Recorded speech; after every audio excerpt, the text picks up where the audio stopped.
School में पहुंची तो जरीना ने मुझे बताया कि आज वो मेरे लिए एक दूसरा रसाला लाई है और फिर इसने वो रसाला मेरे हवाले कर दिया। ये रसाला भी पहले की तरह सिर्फ तस्वीरों से भरा हुआ था। पहले रसाले की निस्बत इसमें फ़र्क ये था कि इसमें बरहना गोरियों के साथ हबशों के बरक्स गोरों की तस्वीरें थी। हबशों की तरह इन गोरों के भी बड़े बड़े तोते थे।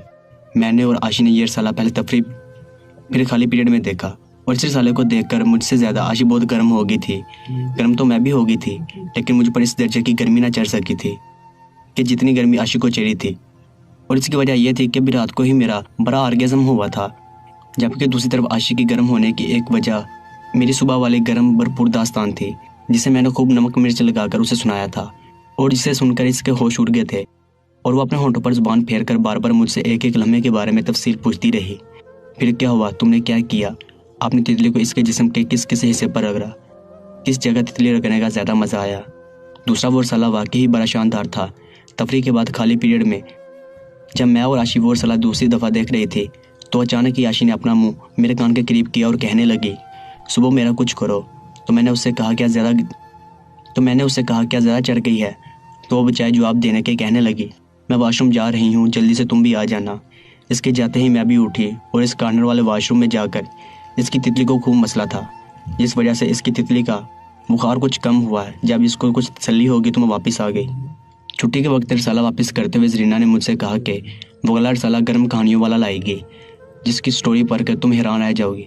जरीना की बात सुनकर मैंने इसका शुक्रिया अदा किया, लेकिन वो किन कहानियों का जिक्र कर रही थी इसका मैंने कोई खास नोट्स नहीं लिया, क्योंकि इस वक्त मेरे जहन में रात को करने वाला प्रोग्राम चल रहा था और मैं दिल ही दिल में ये प्लान बना रही थी कि आज रात शेबी के साथ मैं फ़लाँ जगह पर अपनी तितली रगड़ूंगी, फ़लाँ जगह पर इसका हाथ रखूंगी। इसलिए छुट्टी के बाद घर आकर मैं बड़ी बेचैनी से रात होने का इंतज़ार करने लगी, लेकिन रात आने से पहले ही मेरा काम ख़राब हो गया। मतलब यह कि मुझे लाल नेरी आ गए थे। ये देखकर मैंने लाल नेरी के ख़त्म होने तक रात वाला प्रोग्राम मुलतवी कर दिया। सोते हुए इसके साथ हल्की फुल्की छेड़छाड़ जारी रखी। अगले दिन स्कूल जाते हुए जब आशी ने मुझसे पूछा कि रात ही सुना, तो मैंने बुरा सा मुंह बनाते हुए उसे अपने लाल नेरी के बारे में बताया तो वो मेरी बात सुनकर बड़ा हंसी और कहने लगी, चंगा होया है, तेरा यही इलाज है। इस तरह अगले 4-5 रोज़ अमन शांति रही। इस दौरान जरीना रोज़ ही उर्दू कहानी पर बबनी पढ़ने वाले रसाले लाती रही, जिनकी कहानियाँ पढ़ कर मैं और आशी बड़े ख्वार हुई और इन स्टोरीज़ को पढ़ के मुझे और आशी को एक बार फिर एक दूसरे की तितली चूमने का शौक़ पैदा हो गया।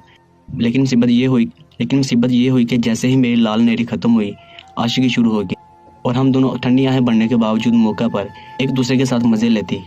दूसरी तरफ जरीना से मेरी दोस्ती मज़ीद गहरी हो गई थी और पता नहीं क्यों वो अक्सर ही मेरे सामने हुसन की तारीफ़ किया करती थी। आखिर एक दिन मैंने इससे पूछ ही लिया कि वो मेरे हुसन की इतनी तारीफ़ क्यों करती है, तो मेरी बात सुनकर वो कहने लगी, एक मैं ही नहीं, सुबह तुम्हारे इस नमकीन हुसन के तो काफ़ी आशिक पैदा हो गए हैं।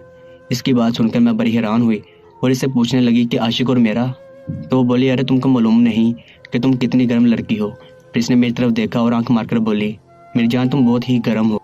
इसके बाद वो एकदम से सीरियस हो गई और कहने लगी, सुबह जी हमारे गांव का एक लड़का तो तुम्हारा नाम लेकर जीता मरता है।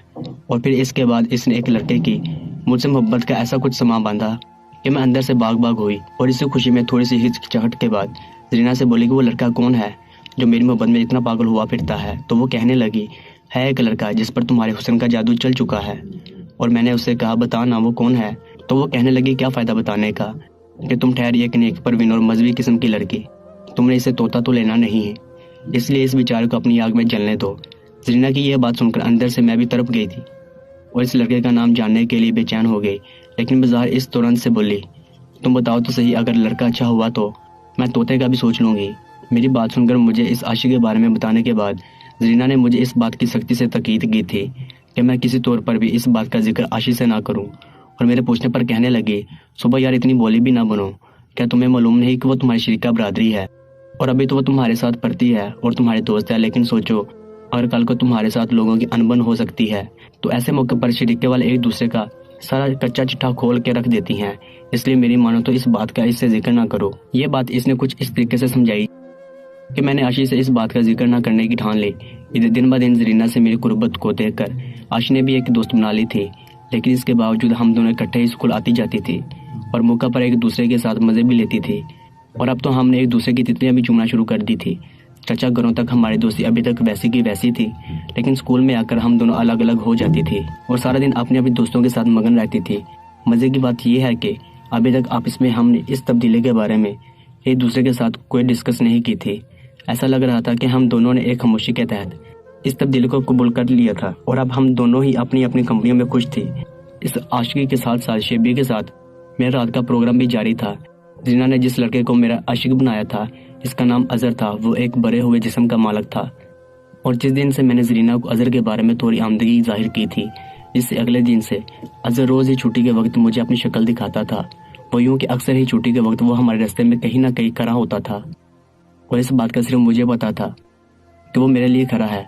मैं इसको रोज देखती जरूर थी, लेकिन आशिक के सामने ना तो मैंने इसके साथ कोई इशाराबाजी की और ना ही इसके मुतल्लिक इससे कोई गुफ्तगू की थी।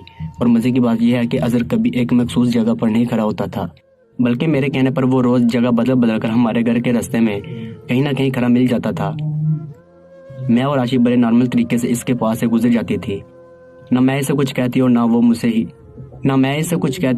वो मुझसे कोई बात करने की कोशिश करता। बस वो रोज बकूल जरीना के सिर्फ मेरे दीदार के लिए खड़ा होता था। और जैसे ही हम इसके पास से गुजरती तो चंद सेकंड के लिए हम दोनों की नज़रों से नज़रें मिला करती थी और इन चंद सेकंड में एक दूसरे से हमारी नज़रें बड़ा कुछ कह जाती थी। रोज़ इसके खड़े होने से आशु खुदबुद तो थी, लेकिन इसके सामने ना तो मैंने किसी किस्म की दिलचस्पी का इजहार किया था और ना ही इसने कभी कोई इशारा किया था, इसलिए आशु चुप रहती थी। हाँ, एक दो दफ़ा इसने ये ज़रूर कहा था कि ये लड़का हमें रोज़ कहीं ना कहीं खड़ा मिलता है। इस पर मैंने अपने लहजे को बड़ा ही सरसरी सा बनाकर उससे कहा कि छुट्टी का वक्त है, ये भी दूसरे लड़कों की तरह लड़कियों को ताड़ने आता होगा। मेरी बात सुनकर आशी ने बड़ी गहरी नज़र से मेरी तरफ देखा, लेकिन वो मुंह से कुछ नहीं बोली। इसी दौरान जीना मुझसे अजहर के पैगाम शेयर किया करती थी। एक दफ़ा इसने अजहर का रुका भी देने की कोशिश की थी, लेकिन मैंने डर के मारे वो रुका लेने से साफ इनकार कर दिया था। इसलिए अब जरीना सिर्फ इसके पैगाम ही दिया करती थी, जिससे पता चलता था वो मुझसे बड़ी मोहब्बत करता था और मेरे लिए जान भी दे सकता था। इसके साथ साथ हर पैगाम में वो मुझसे मिलने की भी दरख्वास्त किया करता था। एक दिन जरीना ने मुझसे कहा कि सुबह अजहर कह रहा है कि और कितना देर पाओगी, बस एक मुलाकात ही कर लो कि मुझे कुछ सब्र आ जाए। फिर कहने लगी, वो तुमसे मिलने को बहुत बेताब है। इस वक्त तक मेरे दिल में भी अजहर के लिए काफ़ी तरफ पैदा हो चुकी थी और गर्म स्टोरीज पढ़ के वैसे ही मेरी मत मारी हुई थी और मेरी तितली मोटा सा तोता मांग रही थी। इसलिए मैंने अजहर का पैगाम सुनकर इससे कहा कि यार अब तो मेरा भी अजहर से मिलने को दिल करता है, लेकिन इस तरह मिलने से मुझे बहुत डर लगता है कि अगर किसी को पता चल गया तो तुम तो जानती ही हो, अगर किसी तरह इनको पता चल गया तो मेरे अब्बा मुझे जिंदा गाड़ देंगे। फिर इसकी तरफ देखते हुए मजीद बोले कि दूसरी बात की जिसकी वजह से मैं मिल नहीं सकती, इसके बारे में तुम अच्छी तरह जानती हो कि मेरे साथ एक चौकीदार भी होता है। चौकीदार से मेरी मुराद आशी से थी कि जो रोज़ मेरे साथ स्कूल आती जाती थी। मेरी बात सुनकर वो कहने लगे, तुम्हारी दोनों बातें ठीक हैं, लेकिन यार मैं क्या करूं कि वो तुमसे मिलने के लिए मरा जा रहा है। तुम हाँ करो तो मैं तुमसे इसकी मुलाकात करवा सकती हूँ। कैसे करवाती हूँ ये मुझ पे छोड़ दो। फिर इसने अपना मुंह मेरे कान के करीब ले आई और सरगोशी में कहने लगी कि तुम्हारी अजहर के साथ ऐसे खुफिया तरीके से मुलाकात करवाऊंगी कि किसी को कानों कान भी इस बात की खबर नहीं होगी। इसके साथ ही इसने और भी बहुत सी चिकनी चिपेरी बातें की और मुझे भरपूर तसल्ली दी और इसकी तसल्ली के बाद मैं अजहर से मिलने पर राजी हो गई। फिर एक दिन की बात है कि इत्तेफाक से इस दिन बुखार की वजह से आशी स्कूल नहीं आई थी। असेंबली के वक्त मैंने ये बात जरीना को बता दी कि बुखार की वजह से आशी आज स्कूल नहीं आई। मेरी बात सुनकर वो बड़ी खुश हुई और मुझसे कहने लगी कि क्या ख्याल है आज यार से मुलाकात ना कर ली जाए। फिर असेंबली ख़त्म होने के बाद मुझसे कहने लगी, तैयार हो जाओ सुबह, आज मैं तुम्हारी अजहर से मुलाकात करवाऊंगी। इसकी बात सुनकर पता नहीं क्यों मेरा दिल धड़कने लगा और मैंने धड़कते दिल के साथ इससे पूछा, मुलाकात कैसे करवाओगी कि इस बात का तो अजहर को पता ही नहीं। तो वो कहने लगी, यार तो इस बात की चिंता ना कर, अजहर से तुम्हारी मुलाकात करवाना मेरा काम है। फिर कहने लगी, तुम्हें पता है इस मुलाकात के लिए वो रोज़ ही मेरी मिन्नतें करता है। इसके बाद इसने मेरी तरफ देखा और बोले, आज छुट्टी के वक्त आशी की जगह मैं तुम्हारे साथ जाऊंगी और जहाँ जहाँ मैं तुम्हें ले जाऊँ तुमने चुपचाप मेरे साथ चलना होगा। रही अजहर की बात तो मैं उसे इशारे से बता दूंगी। फिर कहने लगी, तुम दोनों की मुलाकात के लिए पहले से ही मैंने जगह सोची हुई है। इस दिन स्कूल में मैं सारा दिन अजहर के बारे में ही सोचती रही और छुट्टी का इंतजार करती रही। फिर खुदा खुदा करके छुट्टी की घंटी बजी। जैसे ही मैं जाने के लिए उठी तो जीना ने मुझे बैठे रहने का इशारा किया और फिर जब सारी क्लास चली गई तो सबसे आखिर में हम दोनों स्कूल से निकले और मैं धड़कते दिल के साथ अजहर से मिलने के लिए चल पड़ी। और इस वक्त मेरी अजीब हालत हो रही थी, डर भी लग रहा था और अजहर से मिलने का शौक भी गलब आ रहा था। रास्ते में जरीना पता नहीं क्या क्या बातें कर रही थी, लेकिन मैं अपनी ही सोचों में गुम इसके साथ चली जा रही थी। स्कूल से थोड़े ही फासले पर हमें अजहर खड़ा मिला। जिसको देखकर जीना ने मुझे कुनी मारी और कहने लगी, वो देख सामने तेरा यार खड़ा है। फिर पता नहीं इसने अजहर को क्या इशारा किया कि वो एकदम से तकरीबन भागता हुआ वहां से चल पड़ा। इसको यूं जाते देखकर मैंने जीना से कहा कि उसे क्या हुआ है। मैंने इशारे से मुलाकात वाली जगह जाने का बताया है। इसकी बात सुनकर मैं बड़ी हैरान हुई और इससे बोली, मुलाकात वाली जगह ये कहाँ है? तो वो मेरी तरफ आंख मारकर कहने लगी, अभी पता चल जाएगा। फिर मेरे इसरार पर इसने बतलाया कि इस मुलाकात वाली जगह के बारे में बताया। किसी ज़माने में हमारे टाउन में एक छोटा सा डंगर हॉस्पिटल बना था, जिसमें एक डंगर डॉक्टर और इसका बाकी स्टाफ हुआ करता था। फिर ऐसा हुआ कि इस डॉक्टर साहब का वहाँ से तबादला हो गया और काफ़ी अर्सा तक कोई नया डंगर डॉक्टर वहाँ तायीन ना हो सका।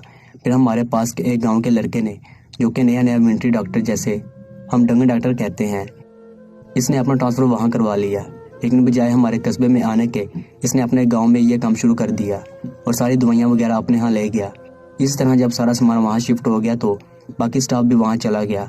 इसका चौकीदार हफ्ते में एक आधा चक्कर लगा लिया करता था, लेकिन वो भी सिर्फ चक्कर लगा कर चला जाया करता था। और इस तरह हॉस्पिटल की देखभाल न होने की वजह से आहिस्ता आहिस्ता इसकी हालत खस्ता होने लगी।